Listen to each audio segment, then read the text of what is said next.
Baik, kali ini kita akan bahas tentang mindset zakat. Ya, tentang mindset zakat.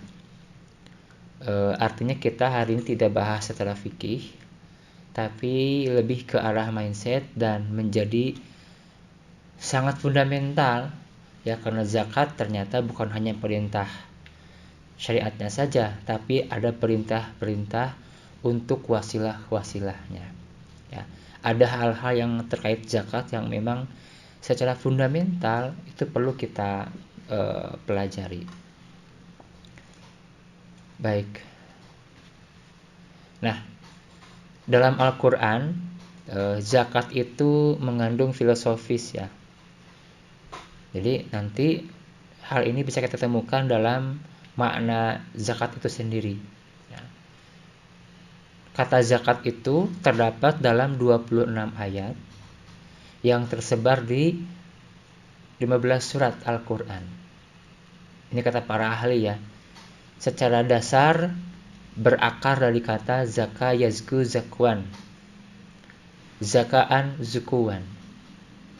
Artinya adalah tumbuh, berkembang, kesolehan, baik, hidup mewah dan senang, subur banyak rumput dan tanaman, layak atau pantas. Jadi secara arti bahasa, zakat itu artinya tumbuh, berkembang, soleh, baik, mewah dan senang, subur, pantas. Gitu ya. Nah, setidaknya dari arti kata zakat ini secara bahasa, kita bisa mengambil filosofis zakat bahwa zakat itu menumbuhkan, mengembangkan, dan membersihkan. Ya. Jadi zakat itu menumbuhkan. Apa yang ditumbuhkan? Ya, segala hal kebaikan, perasaan, gitu ya. Kemudian juga pikiran, keberkahan, bahkan mungkin saja harta pun akan bertumbuh dengan zakat. Mengembangkan artinya segala hal kebaikan yang dalam diri kita ya, itu akan berkembang. Ilmu kita akan berkembang gitu ya. Afektif kita akan berkembang, rasa kita, rasio kita, kebahagiaan akan semakin berkembang, bahkan juga harta pun bisa berkembang gitu. Dan yang pasti adalah zakat akan membersihkan diri kita dari kotoran-kotoran diri, dari dosa dan kemaksiatan, serta membersihkan harta kita dari segala macam kekotorannya. Begitu. Itu filosofisnya. Maka ini akan pertama membangun mindset seorang muslim yang sudah kena wajib zakat harus berzakat agar ya dirinya, hartanya, dan semua yang dia miliki bertumbuh, berkembang, dan bersih. Baik, kita masuk dulu kepada definisi ya. Zakat itu sudah diatur sistemnya ya, dari sumbernya, kemudian juga distribusinya dan penerimanya sudah diatur oleh Al-Quran. Ya, ismun li akhli syai'in makhsusin min malin makhsusin ala ausafin makhsusah li ta'ifatin makhsusatin. Sebuah istilah ya, mengambil sesuatu ya yang khusus. Apa yang khusus itu? Hartanya khusus berdasarkan sifat-sifatnya, kriterianya. Kemudian juga diberikannya khusus kepada orang-orang tertentu. Nah, jadi sumbernya khusus. Tidak semua harta wajib zakat. Hanya beberapa harta yang wajib zakat. Kedua, distribusinya, alokasinya, persentasenya juga sama diatur oleh Al-Quran. Kemudian juga siapa yang menerimanya, asnafnya berapa, Quran sudah menjelaskan. Artinya zakat itu sudah ada SOP-nya, sudah saklek gitu ya. Kita tinggal menjalankan itu semuanya gitu. Kalau infak bebas ya, sumbernya ya bebas dari seluruh harta. Yang pasti kalau orang punya penghasilan, kalau orang punya harta, dia wajib infak ya. Berapa lokasinya terserah kita, hanya infak itu sifatnya adalah lebih besar, lebih sering, lebih baik. Lang tanalul birra hatta tunfiqu mimma tuhibbun. Siapa yang menerimanya bebas gitu ya.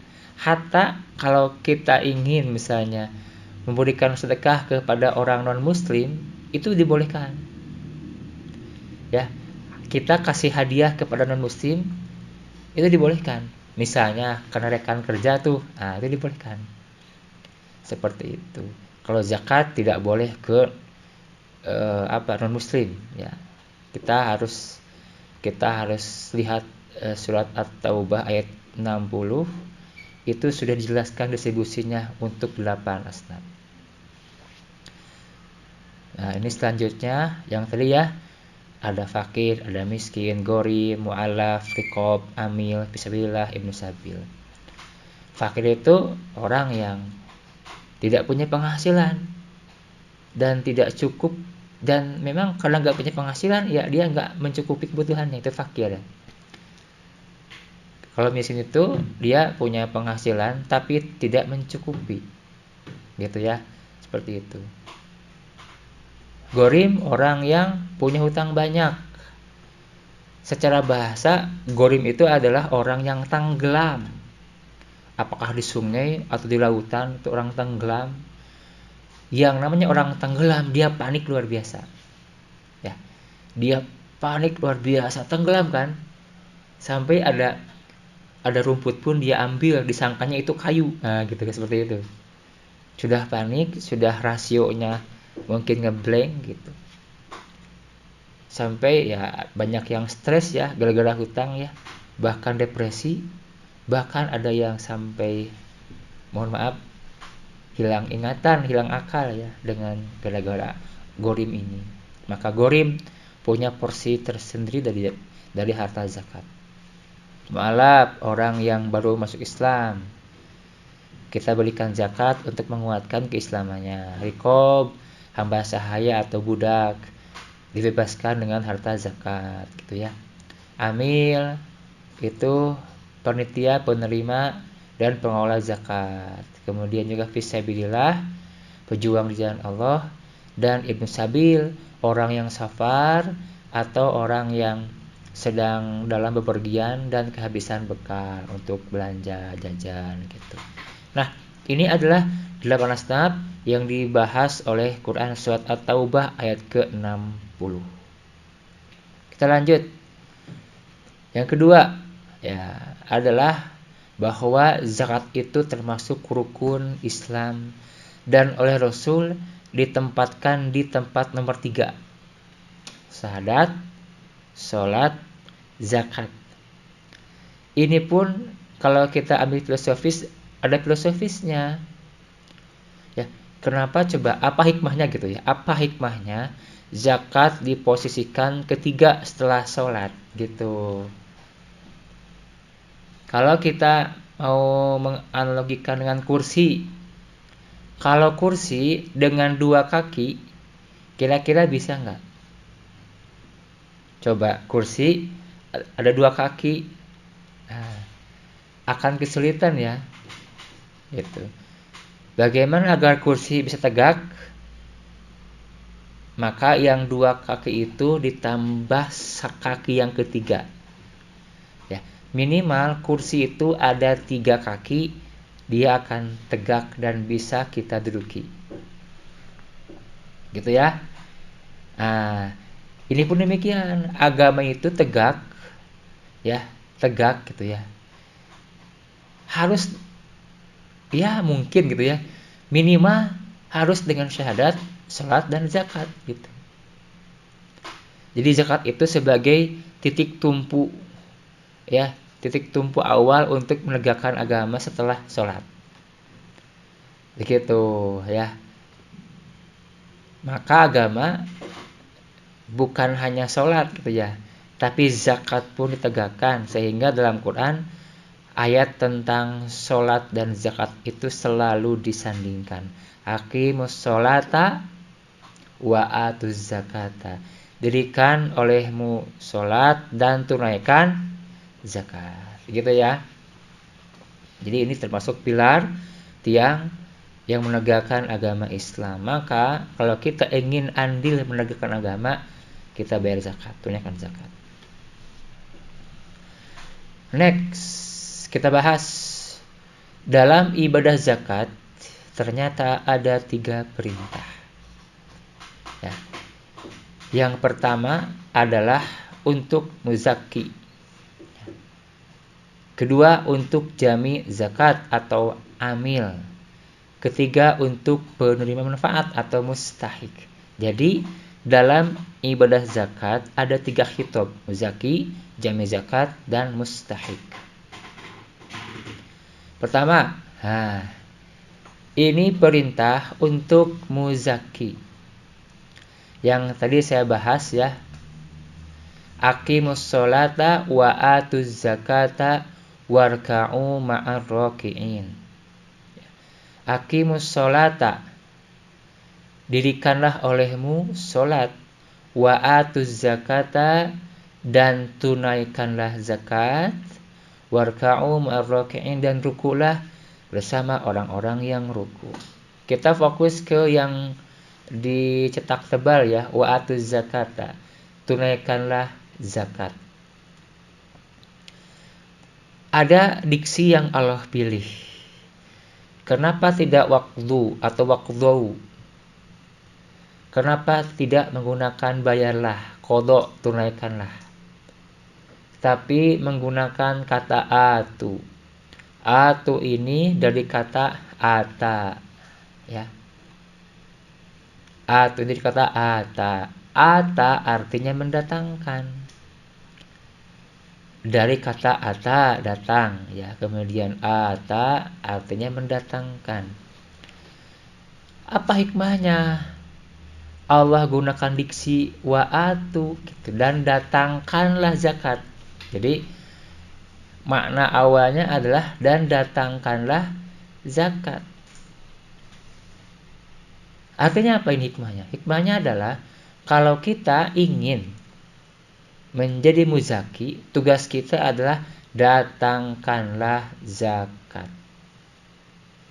Ya, sekali lagi, kalau kita tadi, karena zakat itu adalah pilar agama, rukun agama, maka untuk bisa berzakat, datangkanlah zakat. Pertanyaannya adalah bagaimana cara mendatangkan zakat? Nah, ini ya. Caranya adalah ya mendatangkan sebabnya, membuat sebab wajib zakat. Karena orang wajib zakat ada sebabnya, maka untuk bisa berzakat kita datangkan sebabnya. Pertanyaannya adalah ya, apa saja sebab wajib zakat? Nah, dalam hadis-hadis dalam Al-Quran yang Allah jelaskan ada 7 ya. 7 sebab orang wajib zakat. Tijaroh, emas perak perhiasan gitu ya. Emas perak simpanan, uang simpanan, ziro'ah, ma'adin, rikas, dan ternak. Jadi filosofisnya maksud wa'atu zakat itu apa? Maksud datangkanlah zakat itu apa? Datangkanlah sebab-sebab wajib zakat, di antaranya adalah 7 hal ini. Datangkanlah, tempuhlah sebab wajib zakat. Oh, misalnya di antara kita coba urutkan ya, yang lebih mungkin bisa dijangkau oleh masyarakat. Misal emas perhiasan. Karena saya ingin berzakat, maka saya harus tempuh sebab wajib zakat. Oh, emas perhiasan. belanjalah ke toko emas. Karena uangnya kan terbatas ya. Cuman beli 1/4 gram emas misalnya. Maka dengan 1/4 gram emas ini, Anda sudah wajib zakat. Sebelum emas dipakai, yang 1/4 gram itu Anda wajib zakat. Berapa harganya? Misalnya, kalau 1 gram 1 juta, berarti 1/4-nya adalah Rp250.000 misalnya. Maka Anda kalikan 2,5% dengan harga tersebut, kurang lebih 6.000 sekian. Misal kita bulatkanlah Rp7.000. Zakat emas 1/4 gram dengan harga 1 juta per gramnya gitu ya. Berarti sekitar Rp250.000, maka zakatnya adalah Rp7.000. Maka Anda dengan menempuh sebab zakat tersebut, Anda sudah menjadi muzaki. Selamat, Anda sudah menjadi muzaki. Begitu. Jadi ada aktivitas ya. Ada aktivitas menempuh sebab zakat. Oke, kita naikkan misalnya, misalnya ke tijaroh. Nah, yang pendapat yang kami ambil adalah tijaroh itu tidak ada nisab dan tidak ada haul, gitu ya. Karena Rasulullah Shallallahu Alaihi Wasallam ya'muruna an nukhrij shadaqah minal ladzi nu'idul bai'i. Rasulullah Shallallahu Alaihi Wasallam menyuruh kami untuk mengeluarkan sedekah dari apa yang kami siapkan untuk dijual, dari apa yang disiapkan untuk dijual, dari modal gitu ya.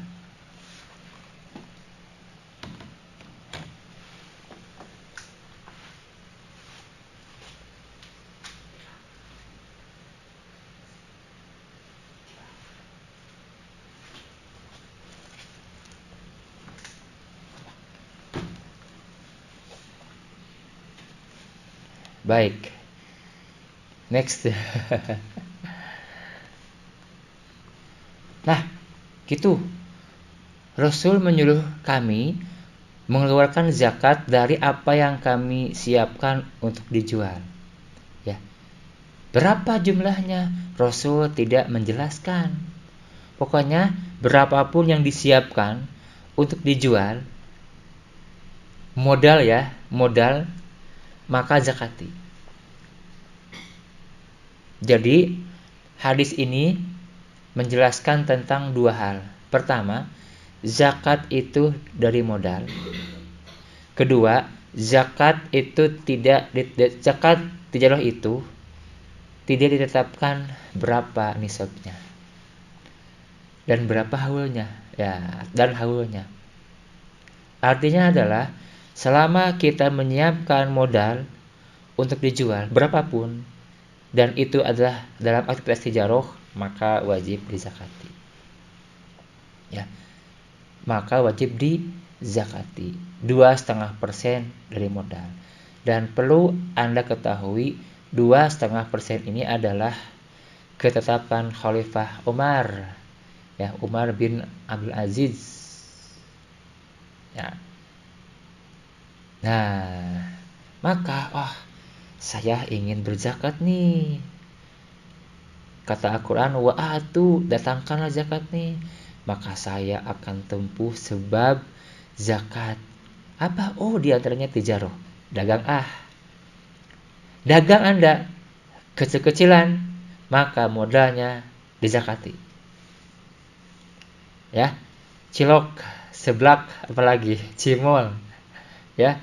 Pokoknya yang kecil-kecilan tuh, maka Anda sudah menjadi muzaki. Selamat, Anda sebagai muzaki. Ya, misalnya naik lagi terus, saya ingin zakat ziro'ah lah.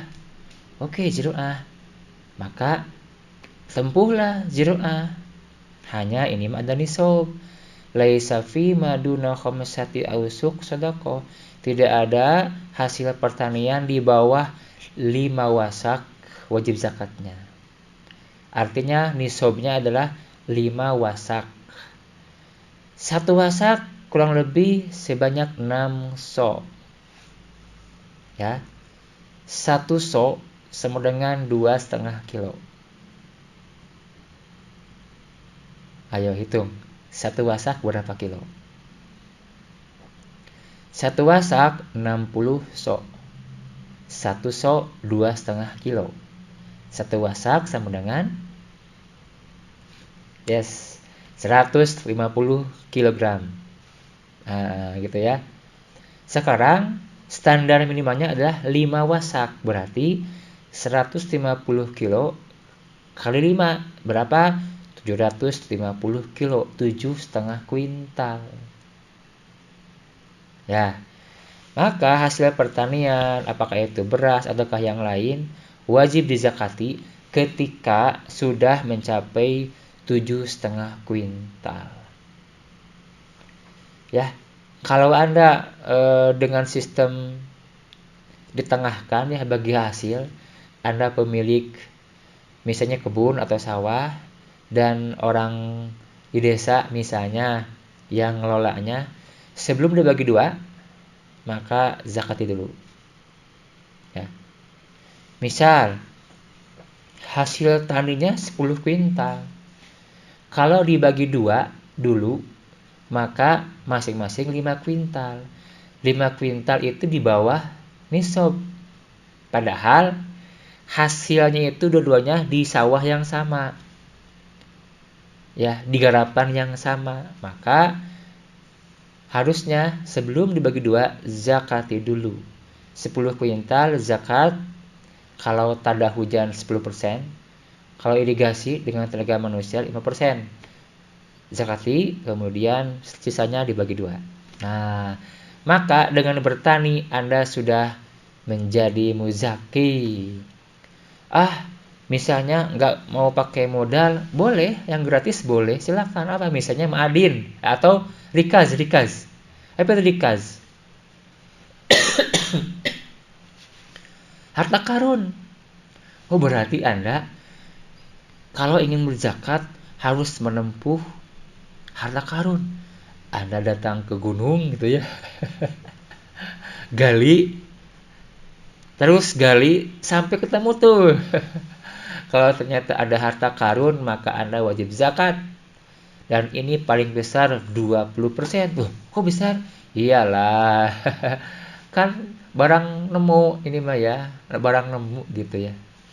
Seperti itulah. Dan seterusnya silakan, ada rika, ada ma'adin, ada ternak dan sebagainya. Ada 7 sebab. Maka cara kita wa'atu zakat adalah dengan menempuh sebab wajib zakat yang 7 ini. Begitu ya.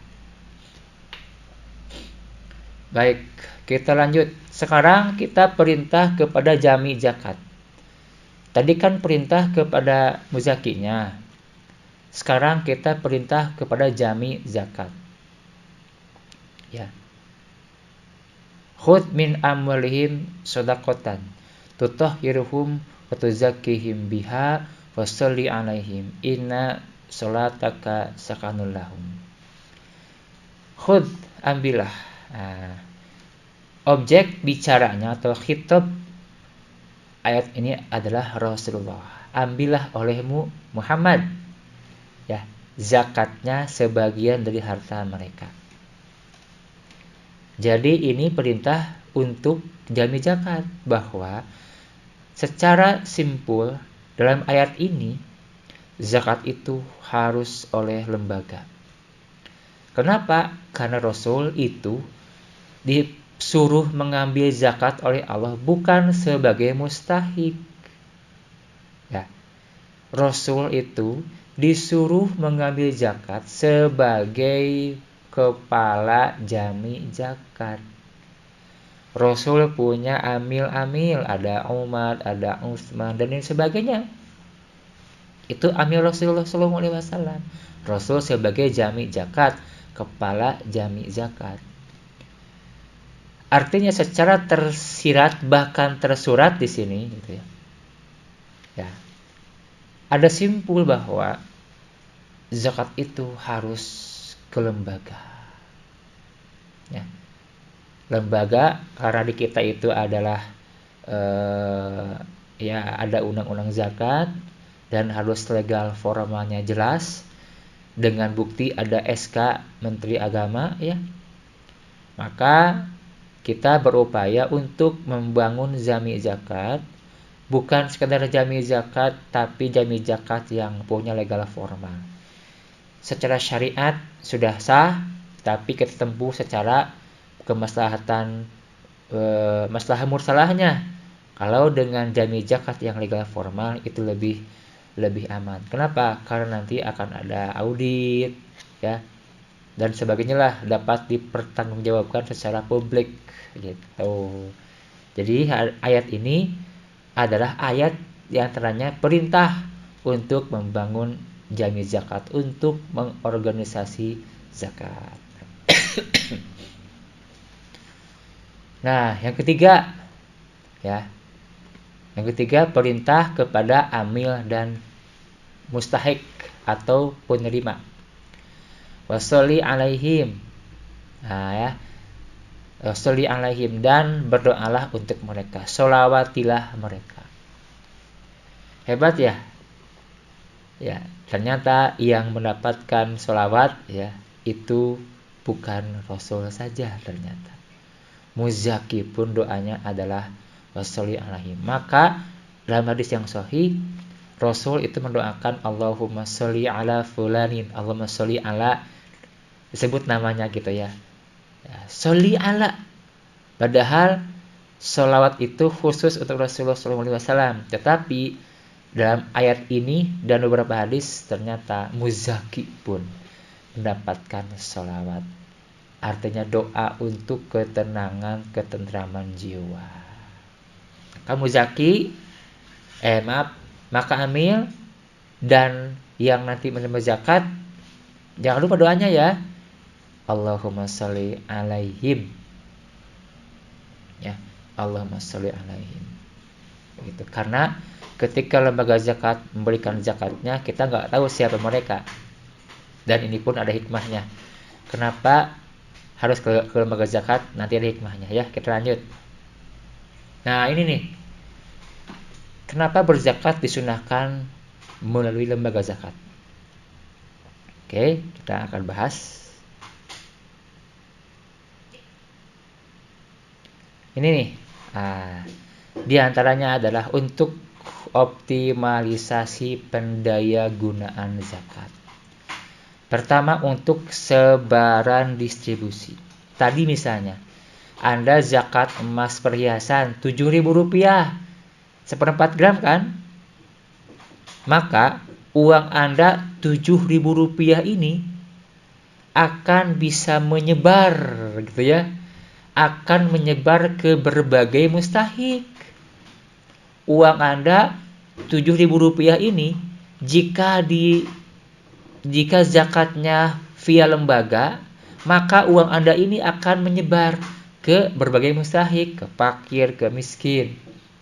Amil, ya, gorimin, rikob, mu'alaf, sabilah ibnu sabil, semuanya bisa Anda biayai dengan hanya uang Rp7.000. Kenapa? Karena lembaga punya sistem. Uang Rp7.000 Anda masuk sistem, oleh sistem dipecahkan ke 8 asnaf. Itu untungnya atau hikmahnya kenapa harus ke lembaga. Yang kedua adalah hak konsumtif. Ini pastilah ya, mereka yang butuh makan dikasih. Mungkin dikasih ikan lah ya. Kasih ikan. Makan ikannya habis, besok lusa bagaimana? Enggak punya ikan, dikasih ikan lagi oleh kita, oleh las. Begitu kan? Bagi siapa? Mereka yang secara fisiologi itu mungkin hanya mampu konsumtif, tidak punya potensi untuk meningkatkan kualitas atau keadaan hidupnya begitu. Ya, jompo misalnya, kemudian juga yang sudah tua renta itu konsumtif kan dikasih buat dimakan. Yang ketiga adalah untuk program hak produktif. Kalau yang ini nggak dikasih ikan, tapi dikasih jala, ya, dikasih pancingan. Buat apa? Biar mereka nyari ikan sendiri.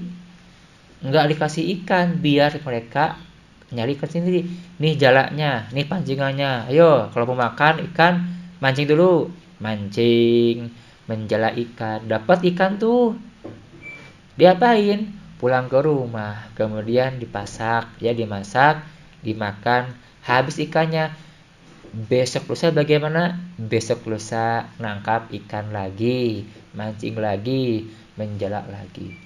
Besok lusa ternyata ikannya berlebih tuh, banyak ikannya. Dimasak udah cukup nih, ada sisanya. Sisanya dijual. Ya.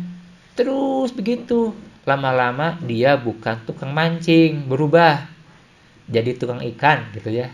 Yang asalnya tukang mancing sekarang tukang ikan, jualan ikan, dan dari sana ada terus perputaran yang pada akhirnya dengan program yang bersifat produktif ini Laz bisa merubah kuadran yang tadinya mustahik penerima menjadi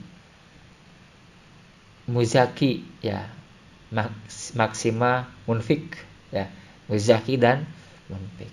Dalam arti zakat itu akan menghadirkan solusi untuk umat, terutama ketika oleh lembaga zakat, maka solusinya akan komprehensif.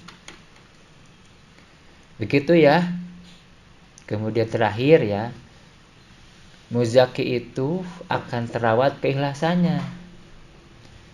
Tadi kan ketika Laz ini menyalurkan zakatnya, kan si penerima nggak tahu ini zakatnya siapa, kan nggak tahu ya, nggak tahu. Maka doanya adalah Allahumma sholli alaihim, kan begitu. Nah, bayangkan kalau setiap zakat ketemu muzaki, ini muzaki nih, zakat langsung oleh muzaki ke mustahiknya nih. Lambat laun setan akan merusak keikhlasan muzaki. Suatu hari mustahik dibutuhkan oleh muzaki. Ternyata mustahiknya nggak bisa, karena misalnya ada sesuatu yang memang tidak bisa. Kemudian si muzaki murka. Besok lusa nggak akan saya kasih zakat lagi.